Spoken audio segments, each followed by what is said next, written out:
So as I was telling you, Sam and I go back 9 years since 2016. When I first went to the barber shop where he was employed and he cut my hair, I remember, most people I've noticed don't really like to be corrected. And I remember I was very skeptical about his services. And when he cut my hair, the first time I told him to put an M at the back, and the way I told him the M is not the way he did it. So when I look back and I didn't like it, and I told him I loved the way he responded. He was very professional. He was a very young guy at the time. And I told him, and he said, "Oh, don't worry about it. Just go home, let the hair regrow, and when you come back, we'll fix it." And that's what we did. So I came back, fixed it, and I was expecting him to charge me again. That was only about a week and a half or so. But he never charged me because he took charge of the fact that he didn't take the instructions well. One of the things that I've noticed in our country, really, especially since moving back here in 2013, is customer service sucks. It's very, very hard to find good customer service. And Sam being in the service industry, I've loved and I've watched him grow his client base. He has so many clients, and most of them he doesn't have to market. It's word of mouth. Because Sam, as I've always told you, people will talk. People will talk about how you do your work, what you do, how you made them feel, and all that. And that's what keeps people coming. Even for me, the reason I'm still with Sam 9 years later, I'm very, very particular about good customer service. And the only reason I'm still with Sam is because he listens.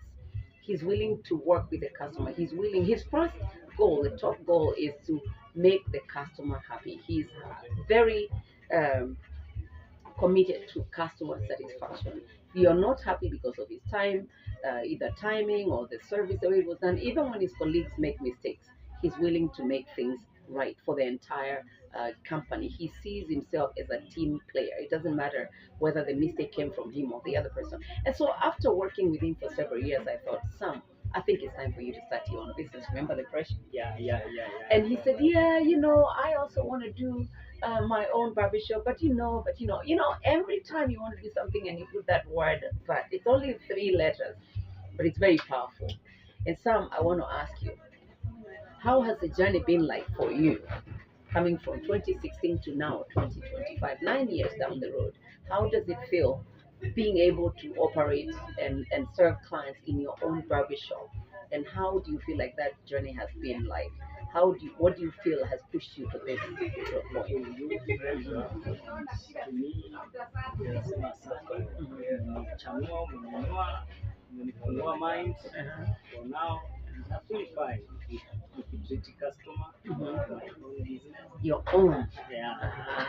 prime, Yeah. Prime cut. at your prime age too. Yeah. And by the way, his Wi-Fi ID is Gen Z. Gen Z. So I'm very proud of Sam is because even though I pushed him and I demand very good customer service, which sometimes is very, very, it's very heavy on many people who cannot take feedback very well. One of the reasons that I believe Sam is destined for greatness and great growth is because of the way he takes feedback from customers. Some you remember I used to push you. I would come and when you don't do something right, I tell it to you as it is in your face, and I appreciate you taking the feedback well. I appreciate you allowing me to walk this journey with you. I appreciate you allowing me to mentor you, to coach you, to encourage you, to push you through this journey until this point. Let me tell you how committed Sam has been to his clients. He is employed. Okay, many employees will have to be pushed to even just do the bare minimum, especially when their bosses is not presently there. And Sam has literally managed 3 different barbershops where he's employed. The bosses don't work there; they're not there. He comes and opens the shop. He receives the clients. He serves them. He solves all the customer conflicts. He works until midnight, 1 o'clock in the morning. I'm not kidding. You'll find some at work at 1 o'clock. Haven't I called you sometimes and you tell me, "Oh, I'm leaving work and it's 1 o'clock in the morning." If you have to go somewhere in the morning and you need your hair done, Sam leaves his warm bed and puts the customer first. Comes to fix you, and then he can go fix a cup of tea and then rush back at 8 o'clock. The other big thing is Mondays, I remember very well, were your days off, right? And you'll find Sam on his day off, working full time, not demanding any payment. He's more concerned about his customers being served and being happy. Customer service, or service for that matter, is one thing that I always tell people will take them places. There is something I learned from Oprah Winfrey. She referenced Martin Luther King, who said everyone wants to be famous, and maybe people would want to open even a barbershop or any business, and especially in the service industry, but they don't even understand the concept of service. But yet, it is service that brings significance to your craft. You can be so good at what you do, but if your service sucks, you just have a skill, but your service sucks, then just forget it because of the competition that's been around. And there are many barbershops, even where we are right now. There's a barbershop behind us, there's a barbershop across from us, there's another one right across in a nice strip mall. But many people, when I came here, I found people lined up. People are parked up outside here. And let me tell you, it's a little bitty strip. It's just a little bitty strip which is barely 8 feet by this side, about 10, but it's thriving. It's packed because of Sam's customer service. And I can tell you one thing, Sam.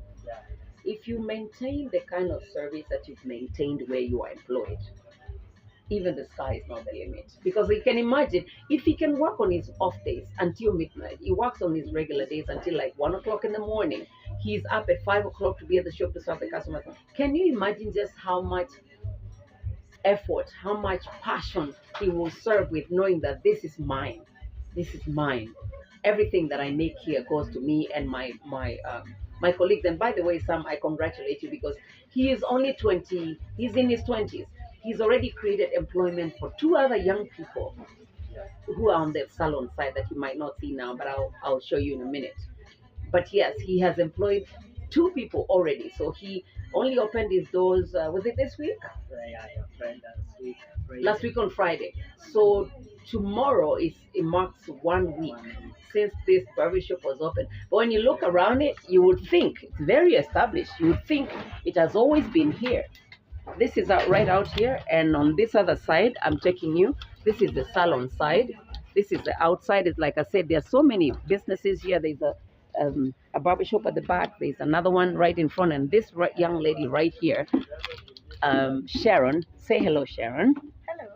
So Sharon, again, she's been very, very focused and committed on customer service. And she's one of the young ladies that get to benefit from Sam's diligence and his commitment to service to his clients. And that's why today we come here to celebrate your milestone, Sam. And congratulations. Keep working hard. Keep putting God first. Keep putting the customer first. And even the sky will not be the limit. I cannot wait to see you open many different branches and employing many more people in a country where the young people are suffering from joblessness. Congratulations and thank you. Thank you again so much for coming with me on this journey. And we hope to see you on the next clip with Sam, because we'll keep tracking your success. And again, if you haven't subscribed already, please go and click that subscribe button and enable me to reach more people with stories like this. And I hope if you're a young person there and you're feeling discouraged, look inside yourself and see what it is that you're not doing right. If you need encouragement, if you need some coaching, some mentorship, please leave a note there. If you're a parent of a young person, a Gen Z, whether in Kenya or wherever you are, with the internet right now, the world is a small global village. Thank you so much. Have a great day and God bless you so much. Thank you.